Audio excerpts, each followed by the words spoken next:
Hello friends, welcome on my channel dino king. और आज हम सी लैंग्वेज ट्यूटोरियल का पार्ट 3 कवर करने जा रहे हैं। तो अब जितना भी थ्योरी पार्ट होना था वो थ्योरी पार्ट हो चुका है। अब हम ये पढ़ेंगे। अब हम यूजुअली फॉर्मेट स्पेसिफायर क्या होता है, प्रिंट डेटा मतलब फॉर्मेट स्पेसिफायर अभी हम आपको बताएंगे। और ये देखेंगे कि डेटा को प्रिंट कैसे किया जाता है स्क्रीन में जो आउटपुट आता है उसमें। और हम वेरिएबल्स को देखेंगे कि अलग अलग तरह का डेटा कैसे प्रिंट करा सकते हैं। और हम ये भी देखेंगे कि how to get data from the user, मतलब हम यूजर से कैसे डेटा स्क्रीन में इंसर्ट कर सकें। और कुछ स्पेशल सीक्वेंसेस होते हैं वो आपको बताएंगे। तो हम सबसे पहले आते हैं फॉर्मेट स्पेसिफायर में क्या होते हैं। आप ये सोचिए कि अभी तक मैंने आप पिछले लेक्चर में मैंने ये बताया था कि जो वेरिएबल्स होते हैं वो चार पांच तरह के होते हैं। ठीक, एक होता है इंटीजर, एक होता है कैरेक्टर, एक होता है फ्लोट, और फिर डबल आता है, फिर लॉन्ग डबल होता है, फिर आपका लॉन्ग लॉन्ग इंट होता है। बट मेन तीन ये है, इंटीजर, कैरेक्टर, फ्लोट। तो जब आपको इंटीजर अगर प्रिंट कराना होता है ना, जैसे कि को जब इंटीजर प्रिंट कराना होता है तब आप इसको कुछ इस तरीके से लिखते हैं, परसेंट डी। ये जो आपका परसेंट डी है ना, यही आपका फॉर्मेट स्पेसिफायर है। ये हर अलग कैरेक्टर का अलग होता है। जैसे कि अगर हम कैर का देखें तो आपका जो कैर का होता है वो परसेंटेज सी होता है। और यदि हम फ्लोट का देखें तो आपका जो फ्लोट का होता है वो परसेंट एफ होता है। ये बात आप नोट कर लीजिए कॉपी में कि इंटीजर का जब हम इंटीजर को एक्सेस करना होता है या प्रिंट कराना होता है तब हम परसेंटेज डी यूज करते हैं। और कैरेक्टर को अगर प्रिंट कराना होता है तो परसेंट सी, और फ्लोट को जब हमें प्रिंट कराना होता है या फिर वैल्यू लेनी होती है तब परसेंट एफ। हाँ, तो ये जो फॉर्मेट स्पेसिफायर है ना, जब हम इसका तीसरा पार्ट पढ़ेंगे, प्रिंट वेरिएबल और how to get data from the user, ये वहां पे यूज होंगे। और कैसे यूज होंगे वो आप उस समय देख लीजिएगा। तो अब हम फॉर्मेट स्पेसिफायर को हटाते हैं। अब हम देखते हैं कि कंसोल स्क्रीन, मतलब कंसोल स्क्रीन क्या होती है। जो हमारी आउटपुट स्क्रीन होती है ना, ब्लैक एंड व्हाइट कलर की, वही हमारी कंसोल स्क्रीन होती है। अब हम देखते हैं कि उसमें उसमें वेरिएबल या फिर कोई मैसेज हमें प्रिंट कराना होता है तो कैसे प्रिंट कराएं। include stdio.h integer mean written 0 printf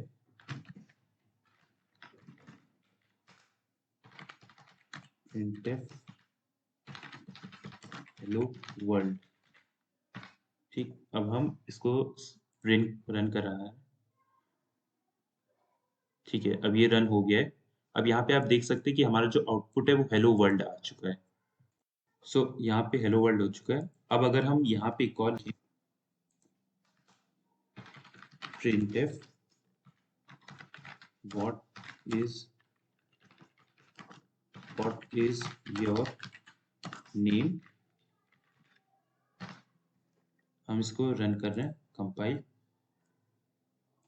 तो यहाँ पे आप ये देखिए, यहाँ पे जो हेलो वर्ल्ड है और व्हाट इज योर नेम है, ये दोनों बिल्कुल लगातार आ रहे हैं।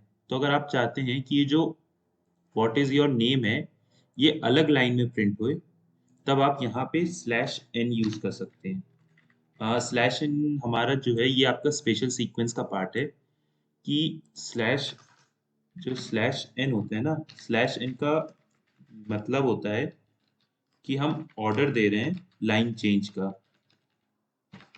Line change. तो अब हमने यहाँ पे लिखा हेलो वर्ल्ड फिर स्लैश एन। तो ये स्लैश एन का मतलब होता है जब कंपाइलर इसे रीड करेगा तो आउटपुट में आएगा हेलो वर्ल्ड फिर स्लैश एन मतलब लाइन चेंज फिर व्हाट इज योर नेम। तो अगर मैं इसको कंपाइल करूं तो यहाँ पे आप ये देख सकते हैं hello world what is your name. अगर मैं यहाँ पे दो बार लिख दूं तो ये दो बार लाइन चेंज कर देगा, line slash N control save, इसको रन किया। ये देखिए हेलो वर्ल्ड, कर्सर फिर यहाँ पे आया, फिर स्लैश एन हुआ था तो फिर यहाँ पे फिर what is your name. Slash N आपका स्पेशल सीक्वेंस है, और भी स्पेशल सीक्वेंसेस होते हैं तो वो मैं बताऊंगा। स्लैश एन का मतलब होता है कि लाइन चेंज करना होता है। जब भी हमें लाइन चेंज करना होता है तब हमें स्लैश एन की नीड पड़ेगी। सो अब हम ये देखते हैं कि जो हम वेरी कंसोल स्क्रीन है उसमें हम वेरिएबल कैसे प्रिंट कराते हैं। तो वेरिएबल आपको पता होगा इंटीजर, कैरेक्टर, फ्लोट। तो अब जैसे मैंने एक वेरिएबल डिफाइन किया है इंटीजर ए, और जिसके अंदर मैं इनिशियली 6 वैल्यू इनिशियलाइज कर रहा हूँ, तो a equal to 6, integer equal to 6। अब मुझे ये वैल्यू प्रिंट करानी है, तो मैं प्रिंट कैसे कराऊंगा? Print F the value of A is. तो हमें यहाँ पे चाहिए वैल्यू। तो हमने ए क्या है? ए है इंटीजर। इंटीजर का फॉर्मेट स्पेसिफायर होता है परसेंटेज डी। ठीक है। अब हमने ये तो बता दिया कि the value of A is percent d. Percent D का मतलब होता है कि यहाँ पे एक इंटीजर वैल्यू आएगी, बट कौन सी वैल्यू आएगी वो हमें बताना होता है कॉमा देके। यहाँ पे कॉमा दिया और फिर ए। ठीक। अब कंट्रोल सेव। अब इसको कंपाइल कर रहे हैं। यहाँ पे ये देखिए आउटपुट आ रहा है इसका, the value of A is 6। अब यहाँ पे आप देख सकते हैं ये जो वेरिएबल है 6। अब हम जैसे जैसे इसकी वैल्यू बदलेंगे, जैसे 16 कर दी तो आउटपुट भी हमारा 16 आया। अब सपोज कीजिए अगर हमारे पास दो वैल्यू है, integer A, integer B equal to 54। अब हमें दो वैल्यू प्रिंट करानी है। The value of A is percent D, A and B is percent D comma percent D. तो ए और बी जितने वेरिएबल्स होंगे बस यहाँ पे कॉमा देके आप सेपरेट करते रहिए, ए कॉमा बी। इसको सेव किया, इसको रन किया। The value of A and B is 16 comma 54। तो यहाँ पे आपका 16 हो गया, क्योंकि ये परसेंट देखिए परसेंट डी। अगर आपको ऑर्डर डिसाइड करने की पहले बी की वैल्यू प्रिंट हो और फिर ए की वैल्यू, तो बस इनका ऑर्डर बदल दीजिए, बी और ए। अब होगी पहले 54 होगा फिर 16 होगा। The value of A and B is 54 and 16। ठीक। तो अब ये आपका इंटीजर हो गया। अब सपोज कीजिए अगर आपको कैरेक्टर प्रिंट कराना है, तो character char C equal to S. तो अब मैं यहाँ पे मुझे लाइन चेंज करनी होगी, print F slash N print F the character of C is percent C, क्योंकि हमने बताया था कैरेक्टर का स्पेसिफायर होता है फॉर्मेट स्पेसिफायर परसेंटेज सी। तो यहाँ पे परसेंटेज सी एंड यहाँ पे क्या है कैरेक्टर का वैल्यू सी। Control save. अब इसको मैं जब कंपाइल एंड रन कर रहा हूँ तब यहाँ पे ये देखिए, हाँ, the value of A and B is 54 and 6। पहले बी की वैल्यू प्रिंट हुई, फिर सी की ए की वैल्यू। अब स्लैश एन का मतलब लाइन चेंज, तो ये लाइन चेंज हो गई। अब the character of C is S, जो मैंने यहाँ पे इंसर्ट किया था। बट अगर सपोज कीजिए अगर मैं यहाँ पे परसेंटेज डी लिख दूँ, ठीक, ये तो गलत है, बट इसमें कोई एरर नहीं आएगा। इसमें आपका यहाँ पे देखिएगा, यहाँ पे ये 115 आ रहा है। ये 115 क्या है? ये जानते हैं, ये आपका आस्की कोड है। जितने भी कैरेक्टर्स होते हैं उनके इंटीजर में एक आस्की कोड होते हैं। तो जब आप परसेंटेज डी लिखेंगे तो वो सी का आस्की कोड प्रिंट कर देगा। बट अगर आप परसेंट सी लिखेंगे तब वो उसका कैरेक्टर ही प्रिंट करेगा। अगर यहाँ पे आप जेड लिख देंगे, कैपिटल जेड, अब रन किया तो देखिए the character of C is Z. ठीक है। अब आपका फ्लोट आता है, तो अभी के लिए मैं इसको हटा रहा हूँ। यहाँ पे tab float A equal to 3.2345। ठीक। Print F the float value is percentage F आपका ए। Control save. अब इसको मैं रन कर रहा हूँ।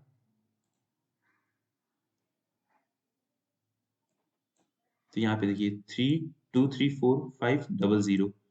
ये याद रखिएगा जो फ्लोट की वैल्यू होती है वो पॉइंट के बाद 6 डेसिमल प्लेस तक प्रिंट होती है। ठीक। अब आपका देखें तो आपका डेटा प्रिंट हो गया है, वेरिएबल प्रिंट हो गया है। अब हम ये देख रहे हैं कि how to get data from the user. अब हम यूज़र से डेटा कैसे प्रिंट डेटा मतलब यूज़र से डेटा कैसे लें? सो अब अगर हमें यूज़र से डेटा लेना है, तो उसके लिए एक फ़ंक्शन होता है स्कैनएफ। स्कैनएफ का जैसे प्रिंटएफ होता है ना, प्रिंटएफ आपका प्रिंट के लिए होता है, वैसे ही स्कैनएफ फ़ंक्शन एक फ़ंक्शन होता है, जो वैल्यू लेता है यूज़र से। तो अब देखते हैं स्कैनएफ कैसे वर्क करता है। तो आप सपोज़ कीजिए, आपने एक वेरिएबल डिफ़ाइन किया, ठीक? आप चाहते हैं कि ये वेरिएबल की वैल्यू हम यूज़र से लें, ना कि हम इसमें पहले से डिफाइन करें कि इसकी वैल्यू 6 होगी, 7 होगी, 8 होगी। तो अब हमें उसके लिए हमें स्कैनफ यूज़ करना होगा। तो स्कैनफ यूज़ कैसे करते हैं? तो स्कैनफ हमें किसकी वैल्यू चाहिए? ए की वैल्यू, और ए क्या है आपका? इंटीजर है। तो आपका फॉर्मेट स्पेसिफायर परसेंटेज डी, ठीक है? अब ये इंसर्ट कहाँ पे होगा? ये ए के एड्रेस में इंसर्ट होगा। तो ये एड्रेस ऑफ ए, जो ए का एड्रेस होगा, उस जगह पे इंसर्ट हो जाएगा। तो हम इसको कुछ इस तरीके से लिख सकते हैं, एंटर द वैल्यू ऑफ ए। आपका ये हो गया स्कैनफ। जैसे ही ये हो जाए, अब अब तो वैसे ही एक आउटपुट आए, पहले स्लैश इन लाइन चेंज हो जाए, फिर उसके बाद प्रिंट है, you enter the value percentage d, a की वैल्यू। इसको कंट्रोल सेव करते हैं, अब इसको रन करते हैं। तो अब यहाँ पे देखिए कोड रन हो रहा है। अब ये देखिए यहाँ पे लिखा है एंटर द वैल्यू ऑफ ए। ए क्या है? आपका इंटीजर है, तो मैंने 43 डाल दिया और एंटर किया। तो जैसे ही एंटर किया तो यहाँ पे देखिए कर्सर यहाँ पे आ गया, और फिर उसके बाद लाइन चेंज। तो अब लिख के आ रहा है your enter the value is 43। तो आप जो वैल्यू डालेंगे यूजर से, जैसे कि अगर मैंने 100 पुट किया, एंटर किया, तो यू एंटर द वैल्यू 100, ठीक। तो अब हम ये देखते हैं कि जो स्कैनफ में हम मल्टीपल वैल्यू कैसे ले सकते हैं। तो अब जैसे कि मैं यहाँ पे मल्टीपल वैल्यू डिफाइन कर रहा हूँ, इंटीजर की ए और बी है, फ्लोट के लिए आप मान लीजिए 6 सी, एंड कैरेक्टर के लिए मैंने रख लिया डी, ठीक। अब ये मुझे 4 वेरिएबल है एक बार में लेने हैं, तो मैं scanf percent d, percent d, percentage F, percentage c, फिर उसके बाद ए, ये जाएगी किसमें? एड्रेस ऑफ ए में, एड्रेस ऑफ बी में, और फिर परसेंटेज एफ है वो फ्लोट है, फ्लोट का मतलब परसेंट एड्रेस ऑफ सी में जाएगा, और फिर यहाँ पे कैरेक्टर होगा, कैरेक्टर जाएगा एड्रेस ऑफ डी में, ठीक। अब मैं यहाँ पे प्रिंट एफ डाल दूँ, you enter the value is percentage D, percentage D, percentage F, percentage C, A comma B comma C comma D. हाँ, अब थोड़ा नीट दिख रहा है। अब मैं इसको अगर रन करूँ, तो अब यहाँ पे ये मुझसे पूछ रहा है वैल्यू इंसर्ट करने के लिए। तो इंसर्ट के लिए पहले दो इंटीजर है, तो 3 स्पेस 4, 44 स्पेस, और अब परसेंटेज एफ, तो मैं 32.765389, एंड कैरेक्टर में मैं टी रख ले रहा हूँ। तो जब मैं एंटर किया, तो यहाँ पे आप ये देखिए, you enter the value is 34444, फिर 32.765488, एंड ये टी। अब यहाँ पे ये देखिए, ये जो 89 है, 32.76489, और यहाँ पे 89, ये हो सकता है कि थोड़ा वो फ्लोट का फंक्शन है, बट इतना चलता है आपका। तो अब आपका ये आपने ये देख लिया कि मल्टीपल वैल्यू हम कैसे ले सकते हैं। तो हाँ, एक और तरीका है कि स्कैनफ को हम दो तरीके से वैल्यू इंसर्ट कर सकते हैं स्कैनफ में। आप ये देखिए, जैसे कि एक बार मैंने अभी पहले इंसर्ट किया था स्पेस देकर, अब हम दूसरी बार इंसर्ट कैसे कर सकते हैं स्कैनफ में? जब हमने यहाँ पे एंटर किया, तो यहाँ पे वैल्यू 5 एंटर, 6 एंटर, 89.45678832 एंटर, और कैरेक्टर में ओ रख ले रहा हूँ इस बार, एंटर। तो यहाँ पे ये देखिए, do enter the value is 5689.456779। ये देखिए जब इसको आप राउंड ऑफ करेंगे ना 7832, तो यहाँ पे जब राउंड ऑफ होगा तो ये आपका 78 हो जाएगा, 79 की जगह 80 हो जाएगा और ये आपका कैरेक्टर ओ प्रिंट हो गया है।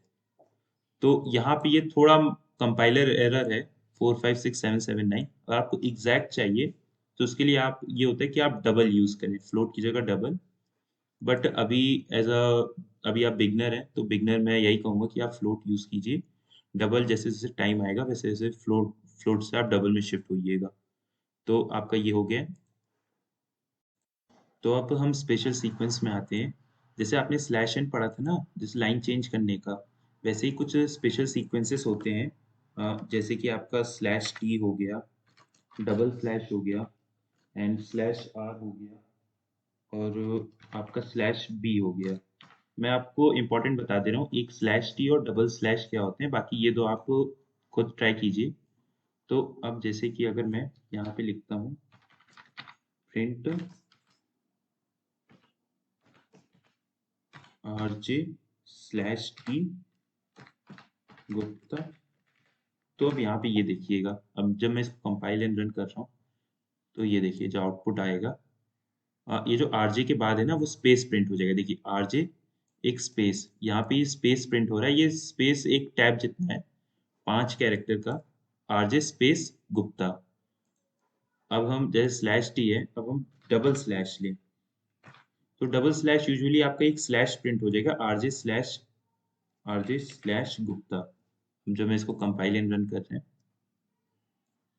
तो आरजे स्लैश गुप्ता। जब भी आपको कोई भी स्पेशल कैरेक्टर, जैसे कि अगर आपको ये प्रिंट कराना है ये वाला टैग, तो आप स्लैश लेके यूज करें। देखिए आरजे स्लैश गुप्ता। तो यूजुअली ये आपका वहाँ पे यूज होता है जब आप नेटवर्किंग में आते हैं, तो यहाँ पे जब https www.google.com अगर आपने लिखा, तो वो स्लैश कैसे लिखा जाता है वो यहीं से ही आते हैं। तो या फिर आप जब किसी विंडो विंडो अपग्रेडिंग होता है तो उसमें लिख के नहीं आता कि अपडेटिंग स्लैश, तो यहीं से ही प्रिंट होता है।